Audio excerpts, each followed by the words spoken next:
Poštovani gledalci, dobro jutro, pratite Prvi dnevnik. Predsjednica Kosova Vjosa Osmani sastala se u Njujorku sa američkim predsjednikom Josephom Bidenom. Predsjednik Biden je ponovio stav da je naše partnerstvo sa Amerikom neprikosnoveno i nezamenljivo. Predsjednica Osmani je upoznala predsjednika Bidena o najnovijim dešavanjima i izazovima sa kojima se Kosovo suočava, navodi se u saopštenju predsjedništva.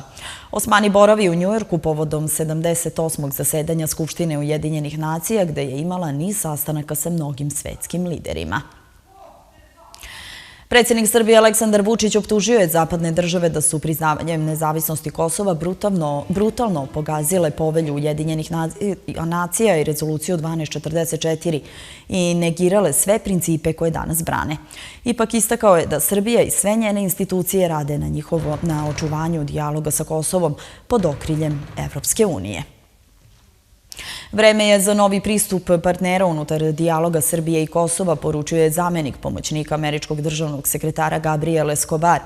Za Glas Amerike precizirao je da nakon još jednog kraha u razgovorima Kosova i Srbije pristup treba da menja strana koja, kako je naznačio, deluje po principu uzmi ili ostavi. Konkretno mislim na vladu Kosova. Jasno im je šta su njihove obaveze, rekao je Escobar. Evropska unija je ponovila pozive Kosovu da odmah i bez odlaganja započne rad na uspostavljanju zajednice opština sa srpskom većinom. Kako će to biti urađeno, na koji način, u kom obliku će biti, razgovarat će se u dijalogu. Dijalog je platforma na kojoj ćemo rešavati ova pitanja. Pregovarački proces treba i bit će u dijalogu, a ne u medijima i javnosti. Ambasador Sjedinjenih Američkih Država na Kosovu Jeffrey Hovenier je rekao da Sjedinjene države očekuju da i Kosovo i Srbija sprovedu sve preuzete obaveze iz Ohridskog sporazuma o normalizaciji odnosa i da bi prvi koraci Kosova trebalo da se odnose na zajednicu opština sa srpskom većinom.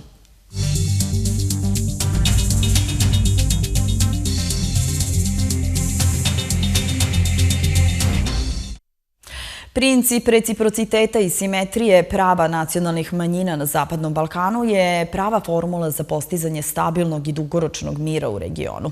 Rečeno je na sastanku premijera Kosova Aljbina Kurtija i delegacije političkih predstavnica Bošnjaka i Albanaca u Srbiji. Ja sam ih informisao o zadnjim sastancima i bilateralnim i trilateralnim u Briselu u okviru procesa normalizacije odnosa između Kosova i Srbije, koji zapravo ima jedan temeljni osnovni sporazum, ima i svoj implementacioni aneks, ali sad treba mu jedan sekvencijalni putokaz i ja sam ih obavestio šta smo svi mi rekli tamo i radili tamo, jer oni nemaju neophodne informacije o ovim sastancima, ali takođe i oni su mene obavestili o diskriminisanje Albanaca i Bošnjaka i u Preševskoj dolini i u Sandžaku i šta možemo da uradimo zajedno, da to korigujemo, da to popravljamo. Savjetnik premijera Kosova Aljbina Kurtija Petar Miletić podneo je ostavku na svoju funkciju. On je uputio pismo kosovskom premijeru, ali i pojedinim međunarodnim adresama. A vest je za Kosev potvrdio i sam Miletić. Drugog dana Kosovskog samita mira i demokratije razgovaralo se o stanju demokratije na Kosovu i u regionu kao i o položaju medija.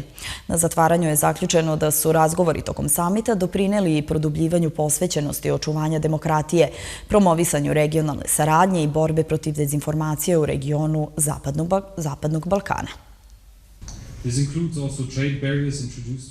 U nekim oblastima ima napretka, u drugim nazadovanja. Kosovo je imalo svoje uspone i padove. Ovdje je pomenuto povećanje tenzija na severu, kao izazov je predstavljena i licenca Klan Kosova, kao i tužilaštva. Bez Zapadnog Balkana Evropska unija ostaje nepotpuna. Sama Evropska unija mora biti spremna za sljedeću rundu proširenja. civilno društvo ima snažan glas i mora da se čuje njihov glas. Nedostatak jasnog puta ka Evropskoj uniji stvorio je nelagodan osjećaj u tom pogledu. U ovom trenutku, kada je demokratija dovedena u pitanje, ne samo na globalnom nivou, moramo nastaviti da radimo što je više moguće. Imamo mnogo posla, jer ovi procesi zahtevaju veliku posvećenost. Ova konferencija je veoma važna upravo iz tog razloga. Skupština Kosova osnovala je istražnu komisiju za proveru navoda o zloupotrebi državnih rezervi.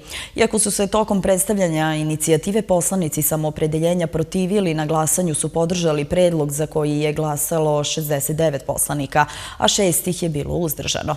Za predsjednika istražne komisije izglasan je poslanik DPK Rašid Ćaljaj. Skupštinska istražna komisija je formirana zbog sumnje da je bilo zloupotrebe državnih rezervi. Poslanici opozicionih stranaka verbalno su se sukobili sa poslanicima vlasti koji su se protivili inicijativi. Uveren sam da znate da predviđeni iznos nije stigao. Uveren sam da znate da očekivani i odgovarajući kvalitet robe nije stigao. Uveren sam da znate i da je ugovorena cena van norme i iznad svakog evropskog proseka. Ideja ove komisije je da popravi sistem, da sprečimo da naš sistem propada, jer nam je sistem zakazao. Sve dok ima ljudi pod optužbom, to nas navodi da sumnjamo da je stvarno bilo malverzacija sa rezervama, što je pitanje nacionalne bezbednosti. S druge strane, poslanik Samoopredeljenja Dimal Baša kazao je da svako nenamensko trošenje novca građana treba biti ispitano, ali Skupština ovom inicijativom želi da preuzme ulogu tužilaštva. Poslanici nemaju veću izvršnu vlast od tužilaštva po ovom pitanju koje već istražuje slučaj. Pokušajem da formirate ovakvu komisiju bacate građanima pepe u oči, da biste što bolje prošli na izborima, ali ne možete da dobijete izbore klevetama i izmišljotinama. Podsjetimo, prošlog meseca je specijalno tužilaštvo Kosova pokrenulo zvaničnu istragu o manjku rezervi pšenice i ulja. Kosovska policija je tim povodom po nalogu tužilaštva uhapsila 3 lica koje se sumnjiče za krivično delo zloupotreba službene dužnosti.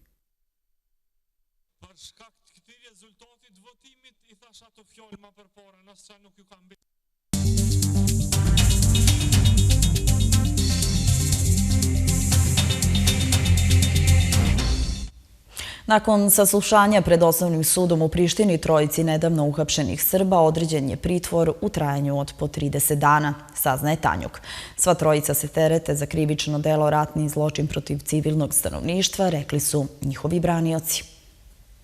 Evropska unija je u kontaktu sa vlastima na Kosovu kako bi dobila sve informacije o posljednjim hapšenjima Srba na severu Kosova pod optužbom da su počinili ratne zločine, rekao je portparol službe za spoljne poslove Evropske unije Peter Stano.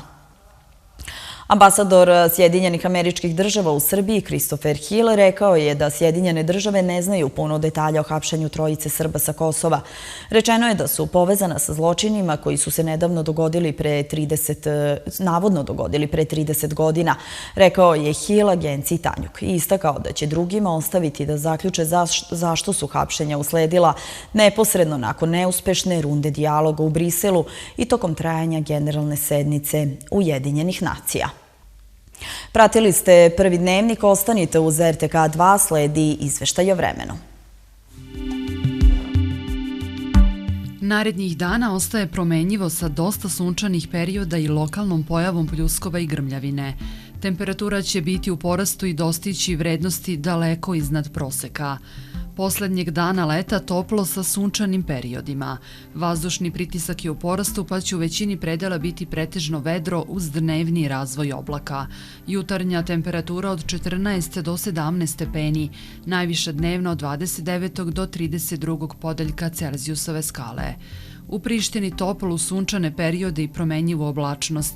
Minimalna temperatura 14, najviša dnevno do 32 stepena. U subotu vrlo toplo za ovo doba godine. U noći ka nedelji na oblačenje koje donosi pad temperature sa kišom i jačim lokalnim pljuskovima biće svežije za 10 stepeni.